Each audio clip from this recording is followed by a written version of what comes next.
Hello, and welcome to the newest episode of Borderline Podcast Disorder. I hope you had a good week. I hope you're doing well. I am not doing too. I'm doing I'm doing okay. I think it's a lot of exciting stuff happening.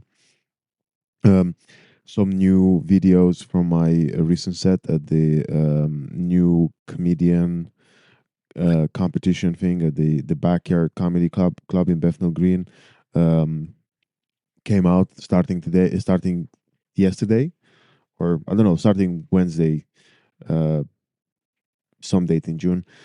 So you can see those on my social media and on my YouTube. However, yeah, physically wise, I am seeing a couple of doctors tomorrow to figure out what's happening with the headaches, and the heartburns came back worse, not worse, but like kind of the same as a few months ago.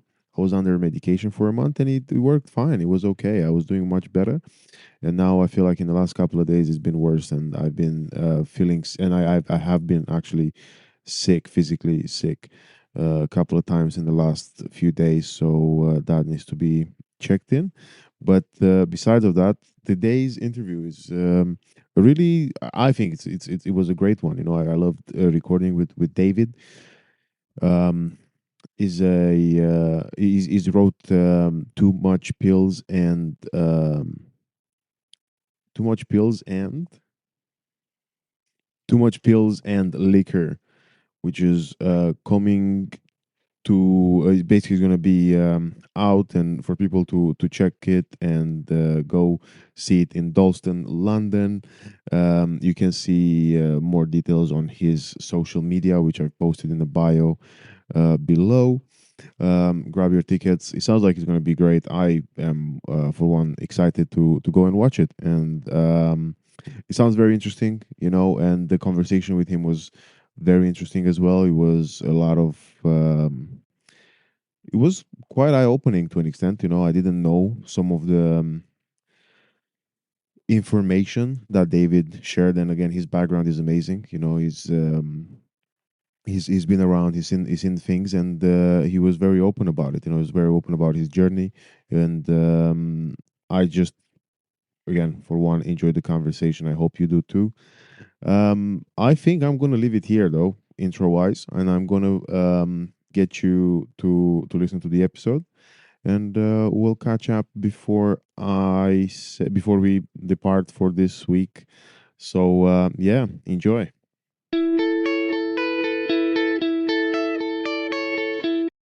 Hello, David. How's it going? Hello, you beautiful creature. It's going all right. It's going well. It's very weird. I'm actually sat outside, like the windows in our living room, and one is completely clear blue sky, and the other is still raining. And I feel like I'm in one of those like fairy tales where they have to choose between going through like the nice woodland road, or there's the one with like thunder coming down, like the evil castle on one side. And which one would you choose? Right now, after the weather we've had this year, I'm choosing Easy Forest Road. But I do think there's something quite camp about choosing the evil path, because it is usually more interesting. But right now, I feel like just a little bit of sunshine would be quite nice. I don't know if it's ever. This reminds me of a time when I was back home. I was as a kid, and my mom called me to look down through the windows, and it was raining on half of one half of the road, but then the other one was dry. Weird, very weird. I don't know how I feel about it. Like, I remember my dad saying when he did his driving test, there was like 6 different weather conditions in the space of one period of time. Like, I don't know what it is about Europe, but we just love weather, don't we? We just love having as much weather as humanly possible. And I say, why not just have one? Why not just have one at a time? Yeah, well, that would be ideal. I don't think it's not realistic. I also feel so regretful that as a British person coming into a conversation, I've just come in and immediately started talking about weather. What an absolute stereotype I am. I mean, I already am a deeply stereotypical British person, but this is a mockery of me and my culture and my people, and I'm sorry to all other Brits. Why? No, I think it's okay. I mean, we got loads of listeners in America, so I'm sure they will enjoy. I hope they find it charming. I hope they're not even listening to the words. They're just listening to the accent and going, wow, this guy sounds like a Richard Curtis movie. That's the hope. Well, Yeah, fingers crossed. I think, and they always think about me as I think George Clooney. Apparently, that's like what my voice reminds people of. Oh God! So we're just insulting you straight off the bat, are we? Because No, why? that's a little bit of a sell down on who you are. I mean, I've seen you in person. George Clooney's a bit of a miscast. I mean, you're way more handsome than him. I'm sure you could lock up way more twinks in a Lake Como mansion than George Clooney can. Allegedly. I'm not getting George Clooney's lawyers on this podcast. Although if they did, they'd probably come in and be like, "Oh, he's already on the podcast. Don't worry." No, I think actually it would be fine. We, there is no what's the word? There is no bad. There is no bad advertising or whatever the saying is. I think if George Clooney listens to this episode, I'll be okay. Yeah, more power to you. Yeah, absolutely. I love the idea of you being in handcuffs, walks out of your house, being like, "This is just a really good PR campaign, guys. It's fine. It's fine." David may have did libel against George Clooney, and his wife might be one of the most famous and powerful lawyers in the world. But this is a good decision. I cannot stress enough. This is a good decision. I'll be like, I think, I'll just hold my head up high and be very proud of this experience. Wait, so you are just for like everyone listening, because you are obviously a British person. Who's based in London. I am indeed, yes. In case somebody hasn't read the title of this, hello, my name is David. My name is David Levesley. I'm based in London. I'm a British person, and I'm here very excited to be on Borderline Podcast Disorder. What an absolute bloody pleasure. Nice, that's very good. Well, what's you got the play coming next week? What's the name of it? Yes, thank you for remembering the thing that I actually came on here to promote. I don't care a thing about you or this podcast. I'm just here to self-promote. But so I'm a playwright alongside other things. Modern Renaissance man, some have called me. Might be my grinder name. Don't. But I have got a play on starting on June 24th. With a little break over Pride that ends on July 1st at the Divine, London's sexiest new queer bar, the spiritual successor of the Glory. So yes, the play is called Too Much Pills and Liquor. It's a new dark comedy one-man show with new original music. I'm not in it, so that's just I feel like it's important to say about a one-man show, because all one-man shows are just people wanting to cast themselves and not getting any auditions. But actually I get loads of auditions. No, I don't get any auditions because I don't really act that much anymore. But it's a lovely show, great new numbers. It's inspired by cabaret, if anybody's a fan of cabaret. But yeah, it's a great new show, which obviously I'm saying because I wrote it. So if anybody's around 24th of June to the 1st of July, it's going to be the next Fleabag. You better get in now, because you always, like, theatre is one of those things where you really want to say, "Oh yeah, I saw it on the first run." Like it's like an underground thing. You want to have that. How did you get what made you write it? So there's many a different part of the story, but the two main fragments of it are that I have been a struggling playwright for many, many years. I mean, I don't know of many non-struggling playwrights, but I've been a struggling playwright for many years. And the thing that has been like the biggest issue, and the thing that they never teach you, or actually quite frankly say aloud, is that when you are making plays, you are having to make a product that is going into a venue, which they need to be able to sell tickets on and hopefully break even, if not turn a profit. And I kept writing plays with 4 or 5 actors, and really trying to make the finances work. And eventually I was like, the only way a theatre in this crumbling nation's artistic economy is going to take me on is if I write a show with 2 or lesser actors that's probably inspired by something and probably touches on some topical issues. So that was the sort of like economic, selfish reason that I was like, I don't usually write one-man shows. I don't usually write like this, but I'm going to try and make something. Because if I can't even get a show on when it would probably make a theatre money, I probably should give up on theatre. So that was one of them.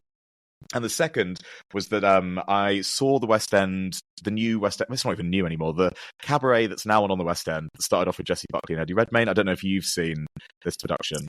I have. Yeah, I went because my friend was in the original cast. So I would like to say at this moment, I thought all the actors were very talented. Well, actually, I didn't think that some of the actors were talented. My friend was very talented, and some of the cast were brilliant. And I also think that everybody involved is probably a very talented person. However, I despised it. I really, really hated it. And I hated it because I hated it because it was trying to do Punch Drunk, and then as soon as Cabaret started, it was just Cabaret. It was literally just Cabaret. And I also hated it because I love Cabaret, and they put in all the old songs again, and it made the show very bloated. And the problem with Cabaret is that when you don't do Cabaret well, Cabaret, if you don't put makeup on the face of Cabaret has some pretty bad acne scars. Like, it's been played around with a lot. It's had a lot of different iterations. The script doesn't really hold up. It's not as sexy as it thinks it is, and it's not really as political as it thinks it is. It's actually kind of a show about two old Germans falling in love, and just so happens to have Sally Bowles in the corner singing some songs you quite know. But the thing that really angered me is that I saw it in, I want to say like 2022. I'm going to say 2022. And when I saw it, it was, transphobia has never been more on the rise than it is at the moment in this country. And as a queer person, it terrifies me, because when they come for one part of the LGBTQ plus community, they come for all of us eventually. So watching this show that was about queer and liberal people choosing to party instead of fighting for what they think is truly important. And then the end of the show was just them being like, fascism is nice suits. I was like, no, there's nothing more relevant you could be doing in London right now than a show about people choosing indulgence over the real work, over activism. And what you've decided to do is make a show in which they go, well, fascism only happened from 1939 to 1945, and to make it modern, because there's nothing we could compare it to, we're going to put some people in some beige tailoring. And I really wanted like a Black Klansman style cut to the future, or like there was a very famous production of Fiddler on the Roof, and I think like 2014, where they redid it but with Middle Eastern refugees coming over, going through Tripoli, just like a little moment at the start and the end. Sometimes if you want to bring a classic back, you kind of have to make it relevant, particularly when it is relevant. So what I wanted to do was write a show about what I felt I was seeing as a gay man in London, witnessing the rights of people even more vulnerable than me be stripped away. I mean, quite frankly, I'm a white able-bodied man. Everybody's more vulnerable than me. But I was watching people have their rights stripped away, and all I was doing was partying more than I'd ever done before. And actually, club nights were getting more indulgent than they'd ever been before. I don't think London has had more dark rooms. I don't think it's had more lax policies on absolute imbibement everywhere. And yet the world is worse. Like, I've never felt more afraid to hold hands with my partner. We're all having the chat about where do we go if it all goes wrong, and yet we're also having more fun than we've ever had. What's that about? Oh, it's Cabaret. That's literally the plot of Cabaret. Why don't we reinvent it for the modern world? So that's what the show is about. That's my prolonged answer. How did you how long ago did you start writing this? Well, it's been a really surprisingly quick process. I started writing it last spring. So let's say started writing it in Feb 2023, for those listening in 2045 when I've just won my first Oscar. And then about 6 weeks later, the script was done. And then we did one reading over the summer, me and the director, and we went, okay, this isn't terrible. People relate to it. Okay, there's a lot that needs to be done, but it's okay. And then we did a rehearsed reading of it in January this year, and then we got this run at the Divine in June. So it's turned around pretty quickly, which is good because it's a very topical show. So that feels really beneficial. Interesting. But is that how you found? Because is that a standard? Or? No, I would say it's not normal. I mean, if you're talking about I don't want to speak for every theatre in the world, because I have not been given much access to every theatre in the world, and I'm sure we'll get onto that in plenty of ways and how that's affected my mental health. But when you look at really big, really august theatres, they're often planning seasons 5 years in advance. I think if you're somewhere like the National Theatre, where your thing is to be on the pulse, you probably are planning a little bit more nimbly. I'm sure something like the Almeida or the Bush, which are far more theatres trying to speak to the modern condition. The Royal Court probably moves a little faster than that. Even when just doing amateur work, shows were still in development not development because you weren't given any time or money to develop, but I was doing runs of shows over years and years for years. It was literally years of development, years of time, because there isn't much money or space. I mean, there's lots of money and there's lots of space, but none of it's in the arts. And so you end up spending years working on projects, which, if you are, like me, a former journalist who loves to cover things in the world of current affairs, social affairs, things that are hot button issues, it makes it very hard to make theatre that has its finger on the pulse. You often have to go to sort of more universal human experiences, which also great, but Shakespeare kind of did them, Shakespeare kind of did them. How did you get because you were saying especially as a former journalist, was theater always your art of choice, or what do you what did you how did you get into it in the first place? So I've always, the dream since I was a wee bairn, a little kid, was that I always just wanted to write. That was just from about the time I could pick up a Crayola pen and write a Sailor Moon fan fiction on A4 paper. Like I just wanted to be a writer. Like that has been the dream. And I dabbled in lots of different versions of that as a teenager. And then when I went to uni, I went to Warwick University in the Midlands in the UK. And Warwick is a very good university, but it's particularly well known, or it really sold itself to me on it basically being a university you go to if you want to get a degree, but you do want to feel like you've been to drama school. So I went there being like, great, I love acting. Didn't realize that So I used to be recalled all the time, and the two people that I was up against in recalls as an actor, one of them is about to be a lead in an HBO series, and the other one is playing Javert on the West End. So it wasn't really a fair competition. I'd just done some Amdram. And so I was kind of like, oh, the reason I'm not being cast is because I'm up against actual genuine talent. That might be why. But Warwick did have a lot of money for writing. And like, although I loved writing loads of different things, playwriting, there was a lot of resource to be able to do it. I probably earned back my tuition fees 3 times over on the money they gave me to put on plays. Like, I did an opera where they gave me 16 grand. 16 grand to stage an opera. Like, why not? Nando's funded the second run of it. Wild. Absolutely insane. All I had to do was dress up as the rooster every night in one of the songs. It's a mild price to pay. Wait, is that serious? That's serious, yeah. What? Yeah, we did a retranslation of... I've definitely got a video of it. I'll send it along to you. You can put it on social and we can all go, oh, God, David's... Actually, that might have been the height of David's career. But there was so much money for theatre at that uni. And so I was like, well, if there's money for theatre, I like writing dialogue. I'll do that. So I did that a lot. And then I got to the end of my degree and I was like, ooh, kind of need to find a version of writing that pays a salary on a monthly basis, because I do not have the freedom to just not do that. That was just not a situation for me, as I'm sure it isn't for many of us. And so I was like, oh, journalism, that's a white-collar form of writing that pays the bills and is going to survive the next decade as an industry. A great forecaster I am. And so I went off and did a master's in journalism. But I kept my oar in with theatre. Like I kept like writing bits and bobs that were staged in cafes if I couldn't get into a theatre. And I then have spent a lot of time just like putting on plays. I did my master's in New York. I came back after 2 years, and since I've been in London, I've tried to put something on pretty consistently since then. And although I've worked in journalism, having the side hustle of making art, telling the stories I want to tell, which is not always possible when you are a member of a staff at a TV station or newspaper, allows you to tell the stories that you think need to be told. But it also, you can kind of turn journalism into plays and plays into they feed into each other quite well. If you report a story that you don't get to do much of at work, you can kind of forage away and be like, oh, I want to do that thing as like a larger project over here. So that's been it. I've just kept doing theatre since then. And for better or for worse, I'm still here, still doing it, still plugging away. And then, because so even before you went to uni, you were always into, I don't know, like where you were like into, was it theater? I guess your main form of entertainment, or were you like a movie? Like, what did you grow up basically with? Or like what even made you in the first place to think that this is why I want? What do you remember as being like, oh, I guess that's for me, or maybe that's something I would love to do?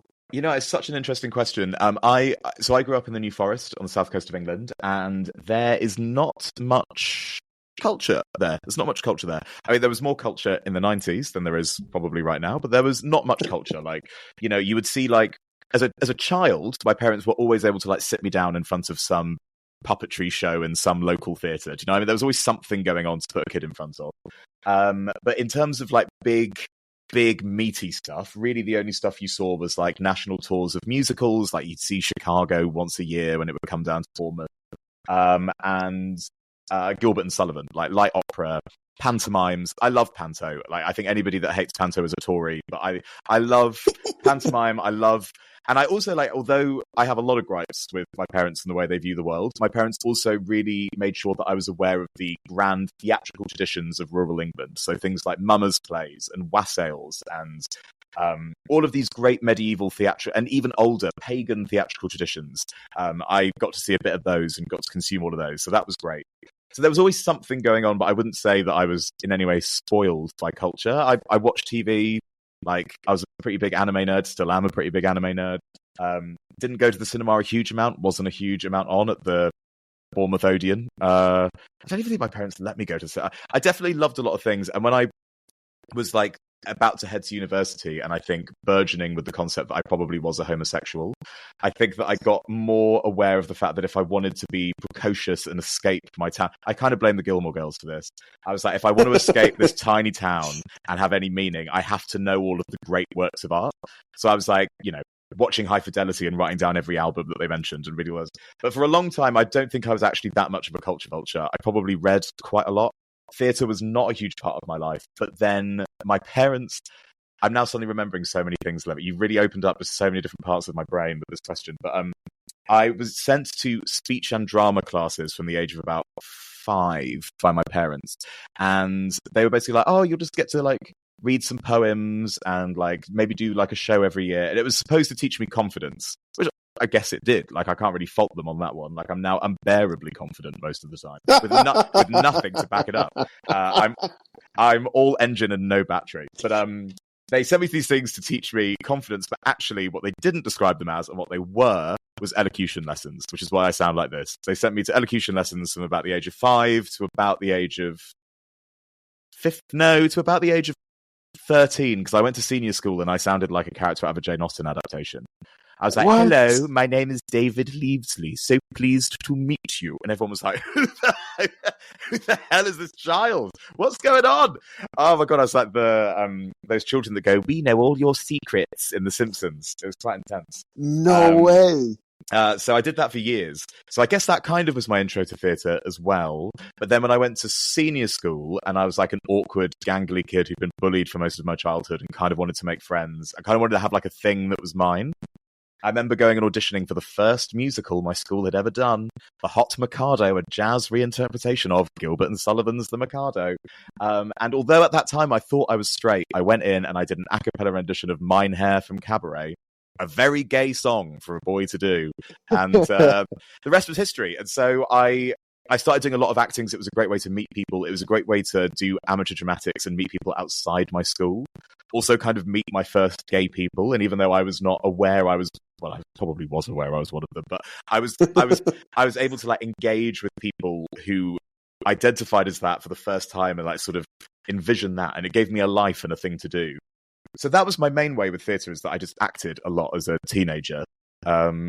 And although I've criticised myself many times, if there's any agents listening, I am actually quite good, and I have quite a good range of accents. But very good. Thank you. I think I didn't really write theatre for a long time. I wrote a lot of prose because I loved reading books. But dialogue was where I was best. I wasn't like description. It's just like, oh, you just picture it. Like, you have an imagination, don't you? Like, yeah, they're a character, they're tall, whatever. Let's get to what they're saying, which kind of should have indicated to me that theatre was a thing I should do. But since then, I have just fully wedded myself to theatre. And I didn't see much theatre as a kid at all. Like, I really can't stress that enough.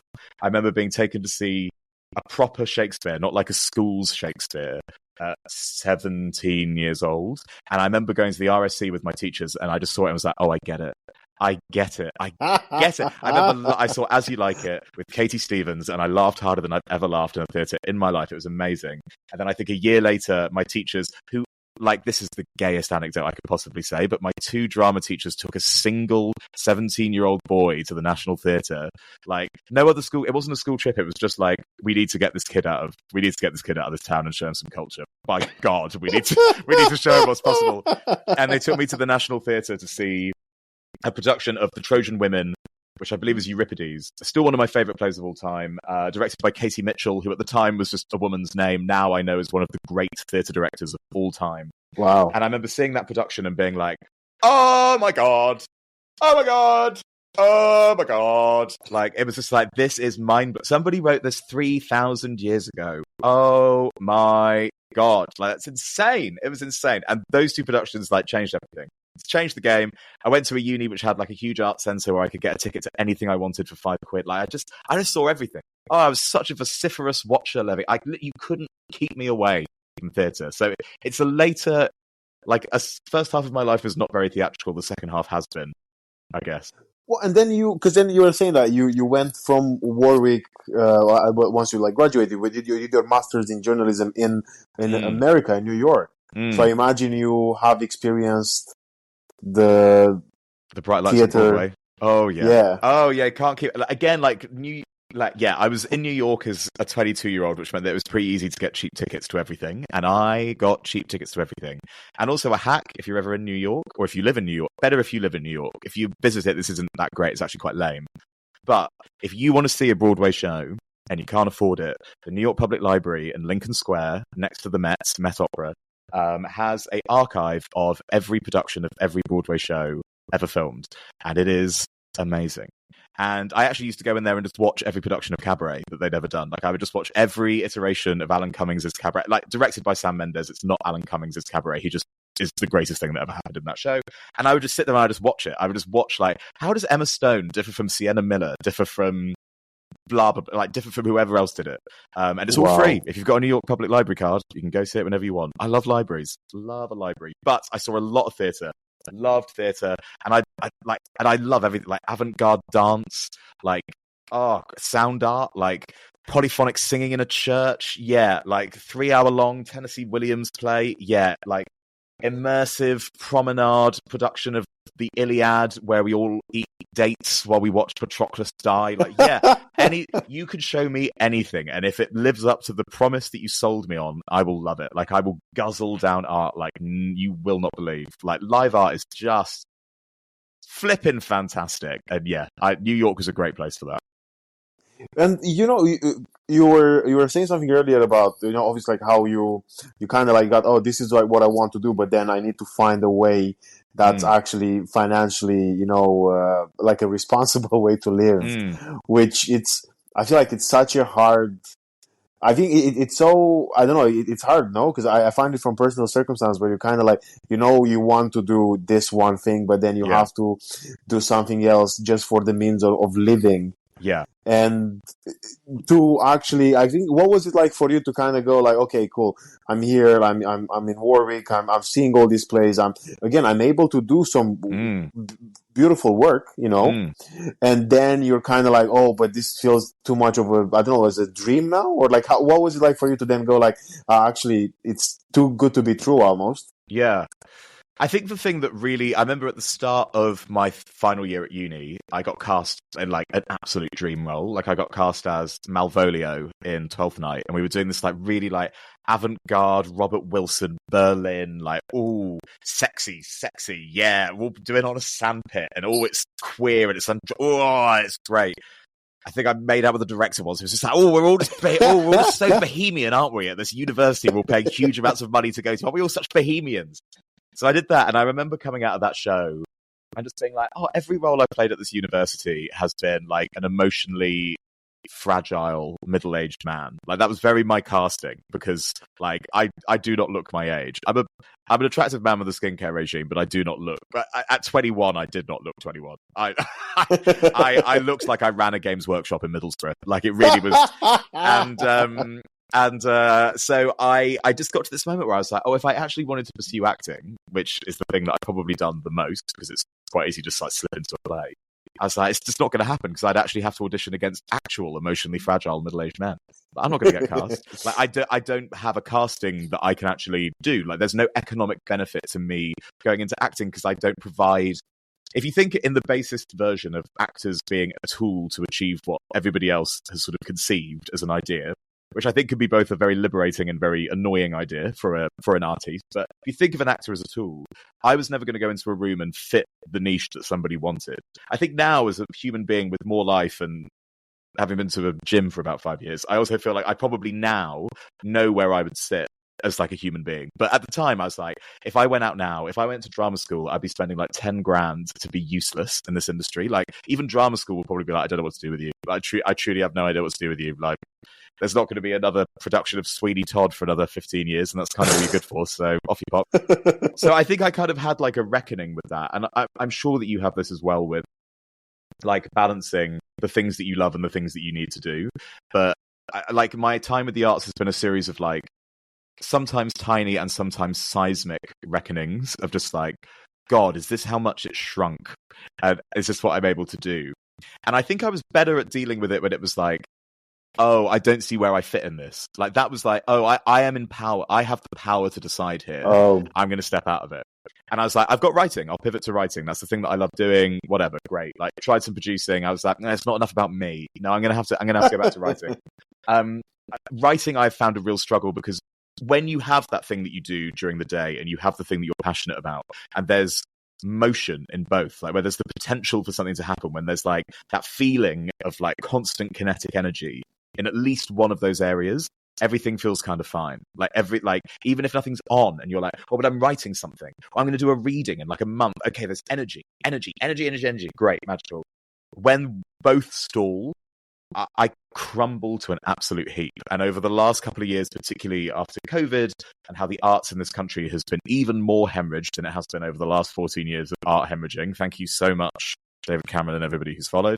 But in that time, I've been like, I've had to really reconcile not with the feeling of how do I pivot and stay nimble and stay elastic, like I'm saying about like trying to write a smaller show to fit the economic needs of an industry where the markups are so small. But there were moments where I was like, I feel like someone should have told me that I've made the wrong choice. Like I feel like somebody should have gone, you made choices A, B, and C, and if you'd made choices D, E, and F, you'd probably have enough of like a reserve of cash or like goodwill or like connections in the industry where this would work. And I was like, actually, while I actually think that I have not made all of the wrong choices and prevented myself from having a career in the arts, I was like, I really wish I had a mentor, or quite frankly, just a reality check. I just wish I had somebody come up to me and be like, yeah, you're probably it's probably best to just give it up, because actually if you just written a show in this year about this thing here and there, you'd probably have a little bit more of a leg hold in this and it wouldn't be such a problem. And there was a lot of time where I was like, I just want somebody to tell me whether it's worth continuing. I have no concept in this industry of whether I have merit or skill or anybody who likes working with me. I just was like, there's nothing left. I keep killing off theatres every time they promise to work with me. I just need to know if I should be giving up. Like I need somebody to give me the clarity I had at 21 about acting, that that this is something to pivot away from. And God, somebody just tell me that so I can know I should just go work at Deloitte. Like I would like if somebody could just tell me that now. Like if somebody could just tell me this was like a great 15 years, but maybe you should just start making a lot of money. I'd have been like, oh, that's not really me, but I get it. Like, okay, cool. But I found it very challenging to be in an industry where there's a lack of mentorship, there's a lack of editors, there's a lack of people like building you up and pulling you up. It's a very lonesome industry a lot of the time for something so collaborative. And it's very hard to know, is this worth it? Like, what is the joy I'm getting from this? And I think as the years have gone on, the crises have fewer options left after each of them. You just sort of sit there and you're like, if this doesn't work, I truly don't know what's left. Like fiscally, artistically, creatively, energetically, karmically, I don't know, geometrically, I don't know what I've got. But yeah, I found when you have those two things going at once, it's electric. I don't know if you feel the same way, but like when one stalls or both stalls, like everything becomes such a mental health drain. Like I don't know what to do with myself. And then, I mean, yeah, some points are very similar where you're kind of like, I think I was even thinking the other day, as I think many times, where I'm like, if this doesn't work, then although I'm so happy that I've managed to find comedy and I'm like, I love this. I really, really, really love this. But to kind of, get to live a life, like get to live from it, it feels almost unrealistic. Sometimes I'm like, no, too good to be true. And then, yeah, sometimes I'm like, oh God, if this doesn't work, I have no idea. Because I have started and not finished so many things in my life already. And I'm like, oh, finally, I got one which I actually want to stick with. And then if it doesn't work, then what then? Like what is it left? How long is it going to take me to find the next thing that I'm actually even remotely interested in? Yeah, very that. And how do I get through those years of learning that thing? Yeah. Like when you're learning that thing at 18, it's like, oh, this is another thing I'm doing with myself. If I had to learn a whole new, if I had to learn how to like do ceramics now, and hope that in 5 years I was good enough to be a ceramicist, oh God, that would just be exhausting. And then, you can't get those years back. Yeah. And I really feel like I've really like min-maxed my build, like as a writer, like that is like I'm a real glass cannon. Like, yeah, I can cook, like sure, whatever. I don't want to sell that to anybody. Like, I'm just like, I have really gone, yeah, writing, sure, yeah. I'm just going to try all the different versions of that. But if I don't have that, I don't really know where we go from there. I don't know what gives me purpose beyond. And like, I really love the idea of like, I've always prescribed to the sort of Islamic idea of pillars and the importance of those in one's life. And I think in like Islamic faith, it's like charity, faith, etc. It's all of those like vital. It's like these vital 5 points. And for me, it's always been like friends, work, creativity, food, and oh my god, really boringly, it's probably exercise. Like that's so lame. It used to be like dancing, and now it's like burpees. But those are probably the 5 things that keep me sane. And if any more than 2 of those pillars are gone, I am gone. And without those things to keep me, and like I can find enough nourishment in life with the partner that I love. Did I actually not say my partner on that list? That's probably really mortifying. My partner is definitely on that list of 5. Ian, I love you if you listen to this. But my partner and my friends and my health and like going out can be enough. Like that can be enough. Food can be enough. Oh my god, I put burpees in front of my fiance. It's actually mortifying. But like but then I've also realized that although I keep being like creativity, like that's just one of them. Like if that's the only thing that's bad, like whatever. But it is such a crucial part of my mental health and my sanity to have that thing go. And I've never seen my friends look as worried as the moments when I'm like, I think this might be the end of my ability to do this as a job. Like the moments when I'm like, a theatre's dead. They said they were going to commission me. I don't know what's next. I don't know if I've got anything to write. I don't know which collaborators I've got left. The moments when my friends are looking at me like, oh, we need to set up a WhatsApp group of everybody checking in on how David's doing. It's usually when that goes awry.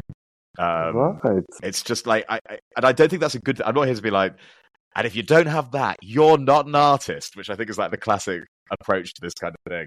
But I don't think it's a healthy relationship, but I also don't know how you make that healthier. I like, particularly when you're deprived it for so long, you just get hungrier and hungrier with each passing year until the desperation gets too much. No, I think so. With especially because I also find it on the art form, or again with the writing. Although my joke writing, it's far from being. I actually I don't, because I don't have a meaning. I just have jokes, and so I can only imagine when people are in the position. Because actually, funny enough, I started writing, which actually. I'm writing something that I wish will become a play or a musical. Oh, awesome!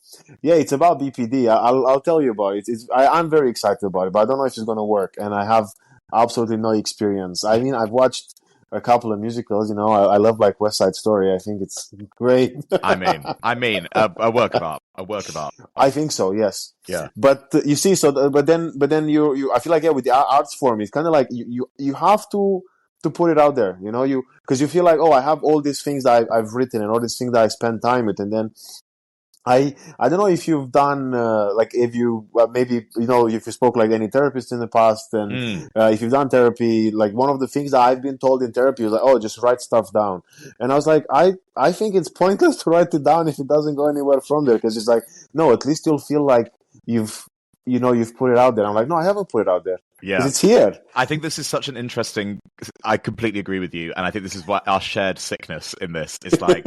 I was going to say that I'm really jealous of the fact that I think with comedy you obviously have to prepare intensely, but it's a very agile art form. Like if somebody's given you a mic and a stage, if they've given you 5 minutes, you can go up and you can do it.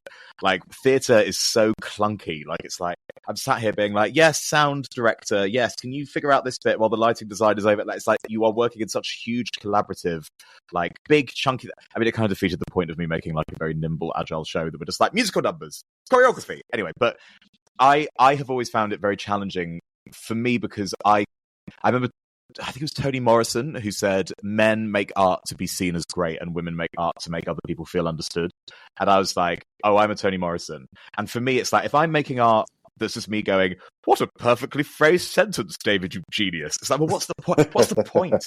And also if I'm expressing my like deepest, darkest feelings, I'm like, well, what's the point? What's the point unless somebody else goes, oh my God, I've been heard.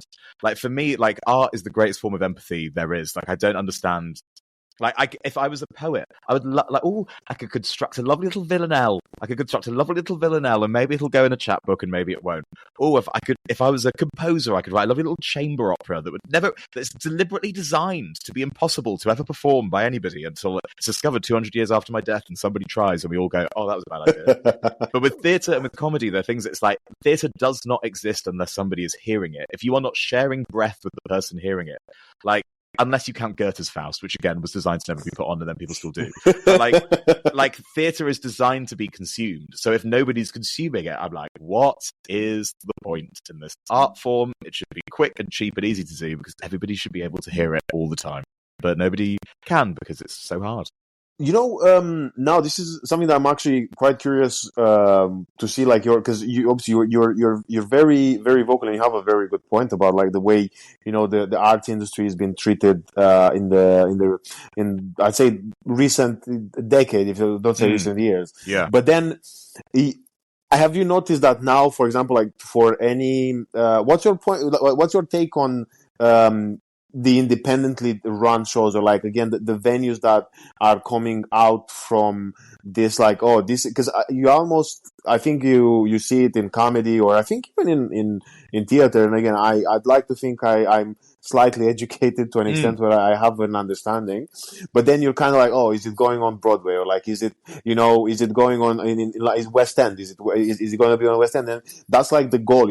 You have a ladder and there is nothing in between, it's kind of But then now it feels like, because of I don't know whether the impact is because of how, again, those like big names or like big entities have been either treated or treating the up and coming artists, made a change in regards to how, I guess, the independent stuff works. So like the fact that you have you have the means to put your work out there without having to go through so much bureaucracy. Yeah, I totally get you. I find it really interesting coming from journalism, in that I managed to make my name as a journalist by basically getting into like mid-level publications. Like I wasn't writing for the New York Times, and I wasn't writing for like newyork.blogspot.com. I was writing for like the Daily Beast, Vice, Slate, places that were largely venture capitalist funded. I don't like venture capital funding because it leads to a need for constant growth, and constant growth is nearly impossible in nearly any industry without it eventually crashing and burning, as we've seen 1,000 times over with modern capitalism. But I managed to get in that window, and then it died. Like all of those publications, bar one or two, is gone. Like the industry has been hollowed out, and you are left with either legacy or fringe, which isn't. But there's no pipeline between those things, because you kind of need something that is the name. And theatre in America was very challenging because it's almost entirely privately funded. Like there are opportunities for the arts, there is funding, but you're mainly relying on producer benefactors to make work happen. I've always thought of the UK as like a sort of like golden average between like America, where it's all you have to like enter the lottery and hope that you win of making the arts, which it didn't used to be. Like if you think about Angels in America, which had months and months and months of development and previews, like great art takes a lot of time. But nowadays, if you think about New York and Broadway, you're kind of having to front up and hire a venue yourself. And then you think about like Berlin, where you can sit and go, I'm going to stage Oedipus with 5 dead rabbits. And Germany would be like, here's 30 grand, do it. Which I also love. But sometimes it's nice to also know what your sell is. Like it's sometimes nice to think about what is an audience getting from your work, which is the much nicer communist way of talking about a USP. But the middle ground of it all, I always thought, was England, in that you had to have like a concept of what you were doing. Audiences had to get it, like you had to speak to somebody, but ultimately there was like a lot of backing to get there. And when I first went to uni, and this was not just Warwick, there was a lot of support out there for young artists. There were websites like Ideas Tap where you could network really easily. There were festivals where you could get your work seen. The Fringe, I'm sure this is the same for both of us, it was a lot cheaper. It was not an immediate net loss. Like there were genuine ways of being able to like put work on there and it means something and it turned into something. Like it was a genuine like trade show for theatres to come to and pick stuff off for the next season. There was a lot of good things out there. There are still like a lot of literary departments in London and in the UK as well. Like there's still a lot of support, but theatres are more inclined to like, a theatre might say they have a literary department and then you'll work with them for a month and they'll be like, oh, actually we just do devised work now, so we don't take scripts. And I'm like, but you just commissioned me to do a script, you So you're like constantly having to jump through hoops in a lot of places. There is just much less opportunity left in the middle, I think, now in London than there used to be. A lot of the theatres that I killed when they were just about to commission me were the places where you could get stuff on quickly and easily and have a pretty good amount of support. Things like Volts Festival, which is now dead in the water, or the Bunker Theatre, which was an amazing place for young work to be on, dead in the water, and Above the Stag, which was a queer venue that was a full producing house, also dead in the water immediately after they tried to commission me for their summer musical. Again, I am a curse. I'm a blight on this art form. I can't apologise enough. But there is a real lack of anything outside of like really august theatres like the Royal Court, which is trying its best to be out there and getting engaged with places, and the Soho Theatre and places like that. And then like the fringe and like pub venues in like Islington and Camden and blah, blah, blah. The thing that is my saving grace is that I have largely shirked from making my work in theatres because theatres don't often take my work, and if they do, they're immediately destroyed. So I can't work in them because I am the Grim Reaper. So what I have largely done through my theatrical career is work with gay bars, like almost every time. Like when I did my first show, which was at Pleasance, so like a good theatre, a really lovely theatre, a very transparent theatre, great people, can't recommend them enough. We didn't get rehearsal space because that's not a normal part of a deal. But I did rehearse in a gay bar where all I had to do was pay to have somebody behind the bar so that we didn't commit arson, which was great. I didn't even know the owner at the time. He's now a very good friend. Shout out to Laurie from the Chateau. But at the time I just went, there's nobody in your bar until 7 p.m. So why don't a bunch of actors just come in and keep the heating going, like for a few hours? Like, how about that? And it was a great win. And the Glory, before it closed, RIP again, last show in there, no big deal, just killed another venue. Now the Divine, their spiritual successor, like for all of the complications of working with queers in the arts, like rehearsal space in kind, venue in kind, like doing this all for like with a huge financial burden taken off. I cannot thank those people enough. Like Johnny Woo and Johnny Sizzle, who run those venues, are incredibly benign benefactors to people in the arts. But it's because me and our director Charles, who works a lot with the Divine, have managed to find a space that can support the arts. But there's not going to be a seat at the table for everybody. Like we've just got quite lucky by being quite enterprising. Like no, it can't be that every gay person who wants to make a play. I mean, maybe it can. Like I would love there to be infinite number of seats at the table. Like call me Solange. I love seats at the table. But I think that this is like you have to kind of find the things that allow you to like hang on during the death of the arts all around you. But what there does need to be is more investment in those middle level opportunities, like actual incubators of talent, like actual opportunities for small groups of people to actually have their work seen and considered. Even like big opportunities that used to be like, send in a script and if we like you, we'll work with you loads. And now like, yeah, like we still like you, but what we now need to do is see the really good script next that we will program. And I'm like, well, that's not what this was. That's not what this was when I submitted it. This was meant to be the calling card, and they're like, yeah, no, it now has to be the commission. And I'm like, well, that's crazy. Like you're crazy. All of you are crazy.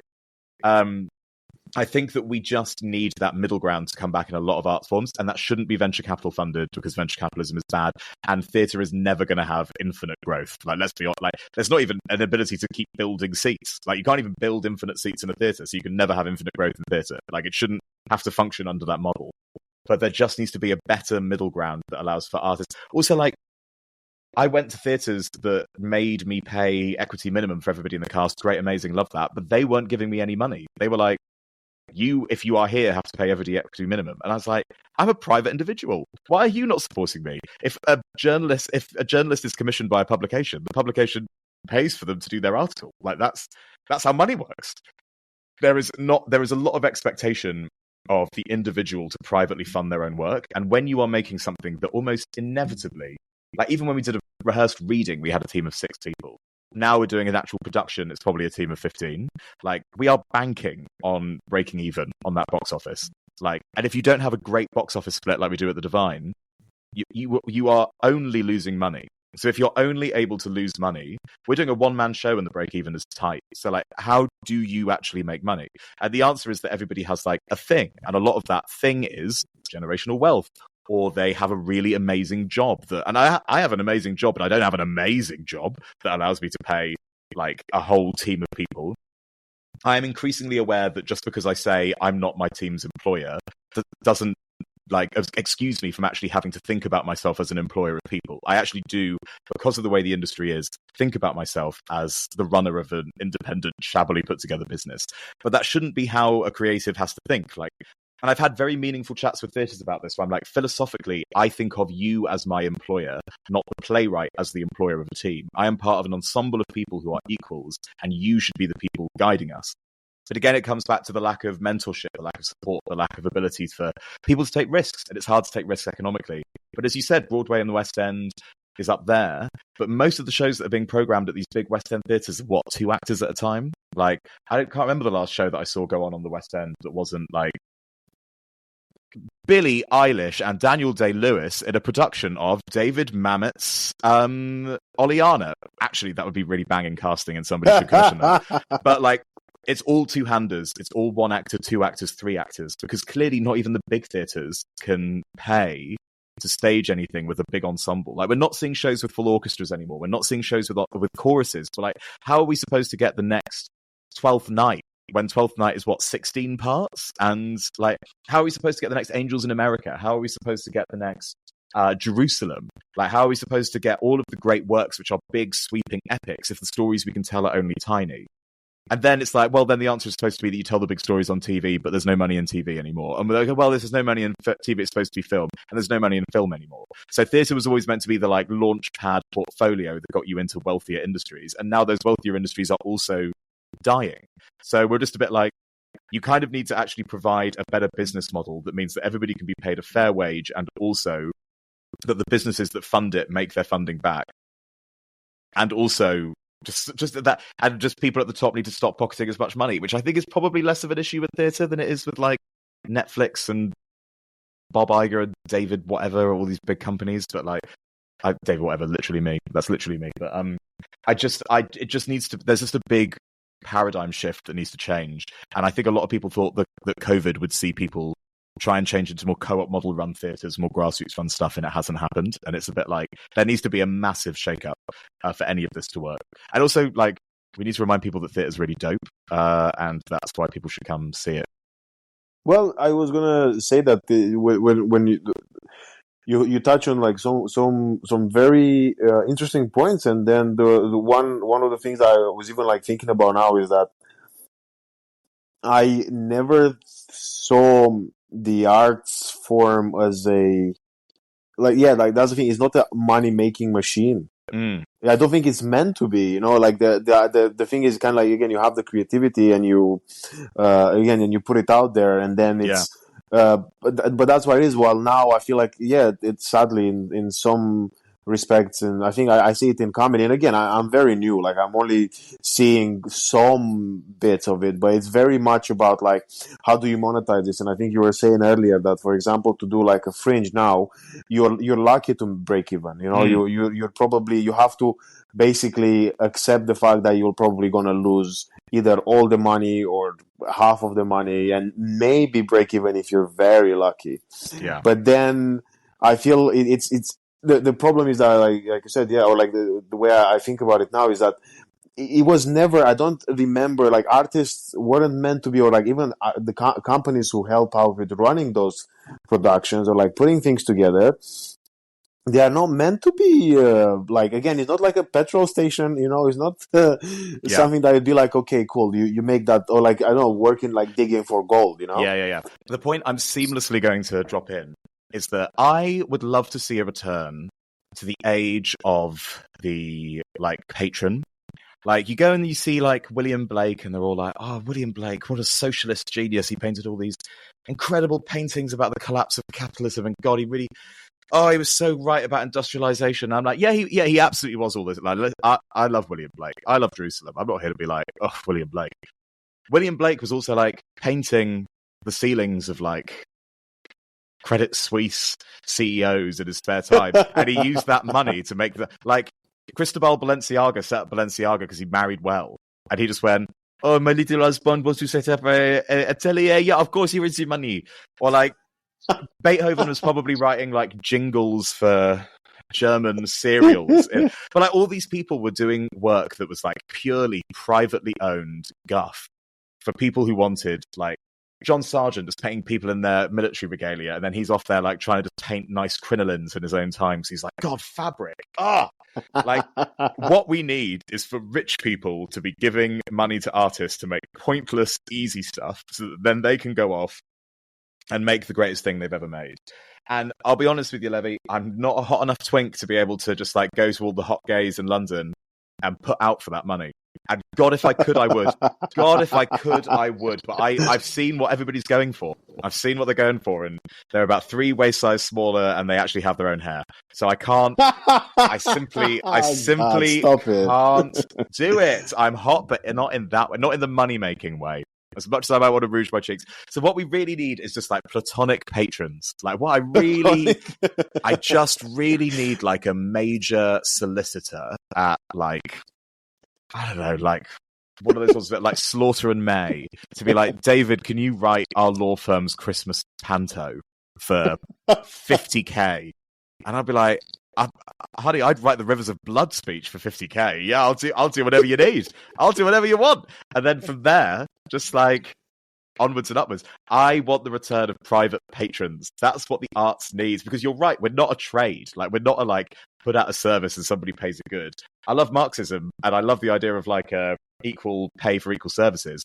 But also, sometimes the arts just needs a rich person with no taste keeping it alive. Like, because governments should be the ones doing it, let's be honest. But like, at the same time, I'm like, pay for healthcare first, and let's just get some rich people to keep us going. Like, we're the court jesters. Like, well, this is the thing, yeah, because it's kind of like, this is the jester's idea, I always think about, where it's like, again, you get to, like I think that's a fair point, where because everyone in the arts is, again, the fact that you have this imagination to take it to like such a huge, like such a far away point, it means that whatever every other means of your imagination can be put in practice somewhere else. And then, yeah, fine. If that's the work that gives you more money, I'm happy to do it. But then I would still like to. I think I was talking with.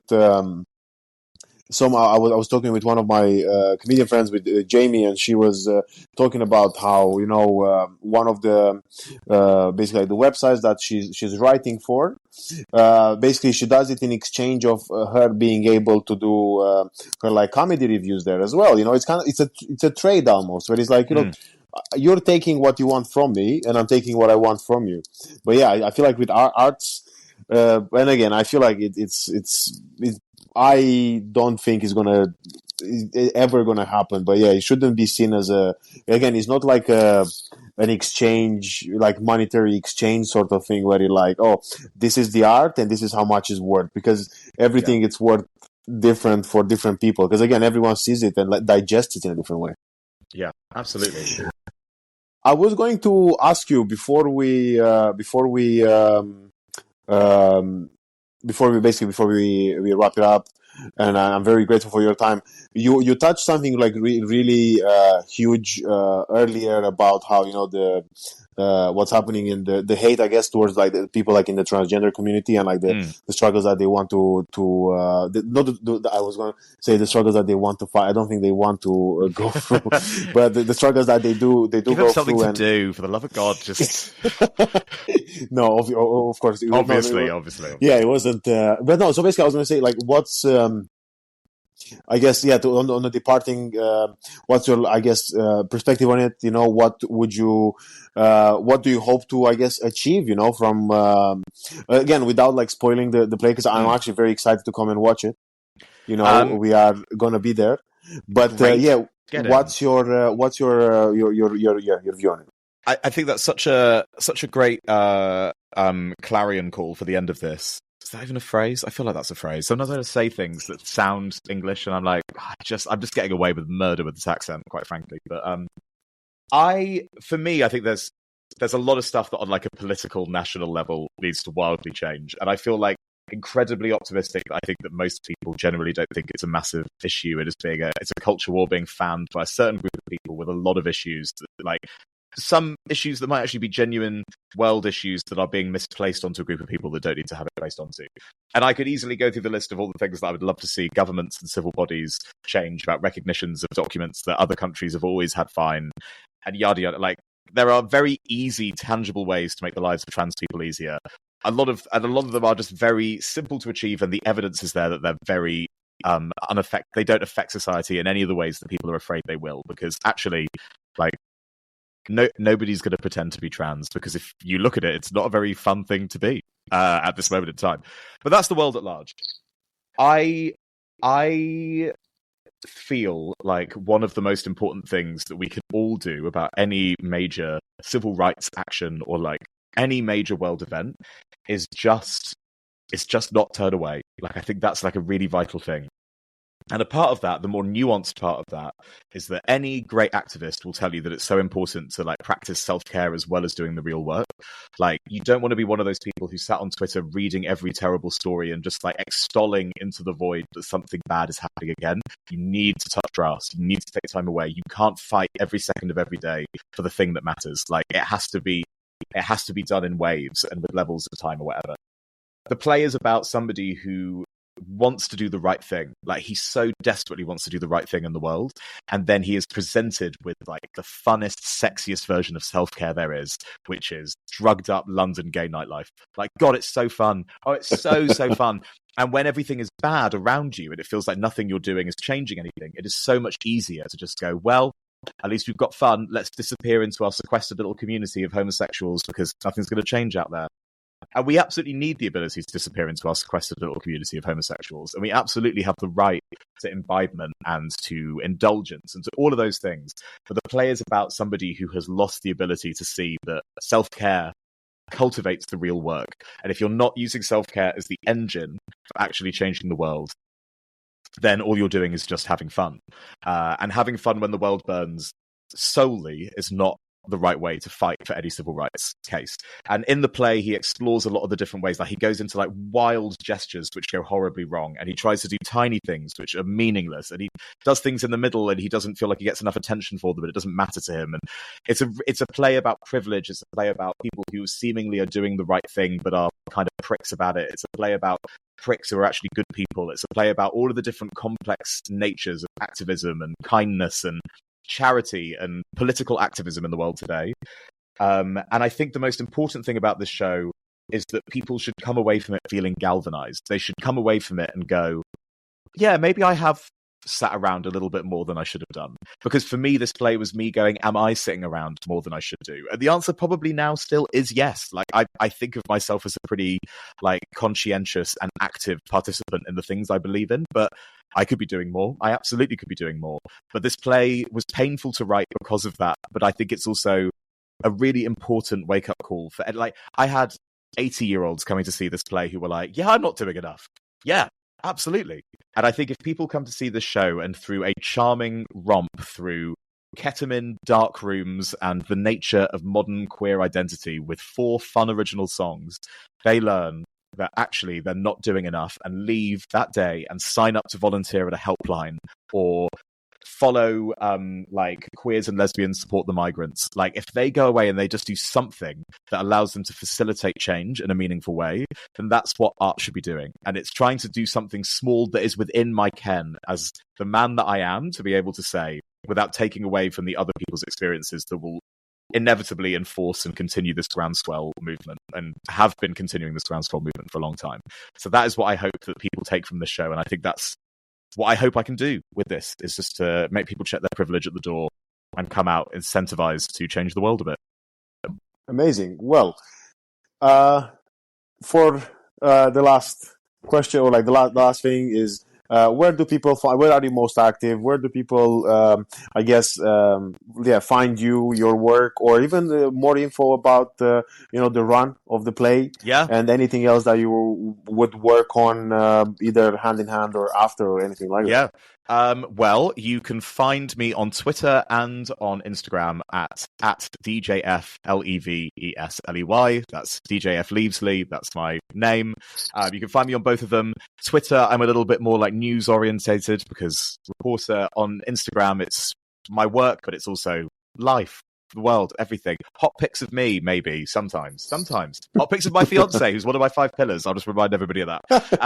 So, like, Twitter and Instagram are the big ones to find me on. My website, davidlevesley.com, is a nice roundup of stuff that I do.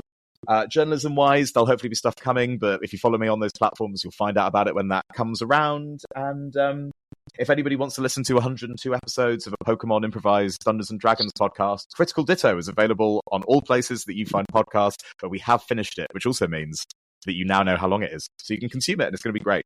But we do have an Olivier-nominated actor as our Dungeon Master, so I mean, it's a pretty good time. And also, I'm quite good, because I am a good actor, and a reminder that I can do a series of accents, and I am available for representation. Wonderful. Well, thank you so much, David. It was so lovely catching up. I didn't even say where the play was. 24th of June to the 1st of July, The Divine in Dalston. Please come along. And thank you, Levy, for having me on. It's been such a pleasure getting to talk to such a lovely George Clooney impersonator. Yeah, thank you. I appreciate it. No, and thank you so much for being here. I love the idea. I love the idea of the play. Again, I love the post, and I'm excited to come and watch it. And we'll you know what? We'll probably catch up later at some point in the future, and we'll see what we've been up to then, and whether George Clooney will get to cast me in his movie about himself. He should be so lucky. Well, bye for now. Thank you so much. Hey, how was it? Told you it was gonna be good, but was it good? Was it what you hoped for? Was it better? I found it so interesting, and I hope you do too. And I hope you check out David's socials and check out his play. It sounds amazing, and I'm not being biased, but I think it's great. It sounds good, and I'm very, very excited to go and watch it myself. Now, any more updates from me? Well, no. Not anything besides of the usual. Check out my socials to stay up to date. Some great shows coming up throughout the next month or so. I've been focusing more on the podcast and getting to catch up with some people. But especially from August onwards, it's gonna be a much more busier gigging wise. So I hope you enjoy that. And for now, stay skillful and look after yourselves. Bye.